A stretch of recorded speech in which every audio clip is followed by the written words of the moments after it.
Cabinet makes available really high-resolution 3D and 2D images of museum objects.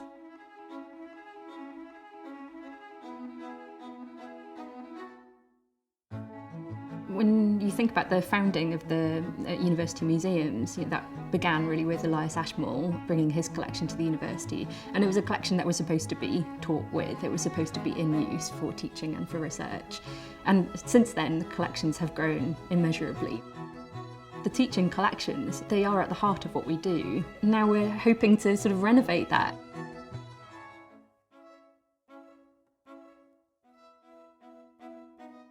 So Cabinet began, as many great things do, over coffee. We started talking about how we'd love to see many more objects in teaching and learning. A handling session, wonderful and enriching as it is, there can't be enough of them. So Cabinet makes beautiful, high-resolution copies of museum objects available to the students, so they get a sense of a handling session, a virtual handling session, whenever they need one. You can drop in three-dimensional visualization so that students can turn objects around and look at them from multiple directions. You can provide commentaries. You can annotate those images. You can drop in videos which explain how some of this material works and so on. You can link out to other examples of similar objects elsewhere to compare and contrast them with. You can interlink the objects with one another. The capacity for students to learn about whole constellations of physical objects is absolutely transformed by this new medium. It's very difficult to contemplate going back to doing things the old-fashioned way.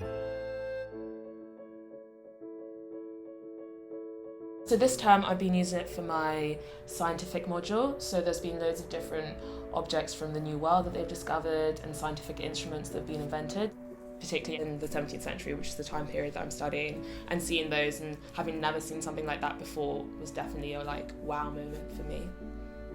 A microscope, for instance, is one of the things that I've been looking at, and you can see how a particular valve works or where a particular part of the microscope is from. I'm really interested in material culture, particularly because of Cabinet, so my coursework will be about objects and how they tell us about society. I think it could help a lot in terms of cultural awareness, so we could see different objects from different countries, understand them in an anthropological sense, find out more about a particular thing. I've never used anything technical in my teaching, not even PowerPoint actually, so I'm like a real novice. But I found it actually surprisingly easy to use. It was actually a kind of, well, almost like a cabinet of drawers that you could open and actually find, an orderly accumulation of materials that would enrich a student's experience. I found it really a very creative way of teaching and very, very different from anything that I'd done before.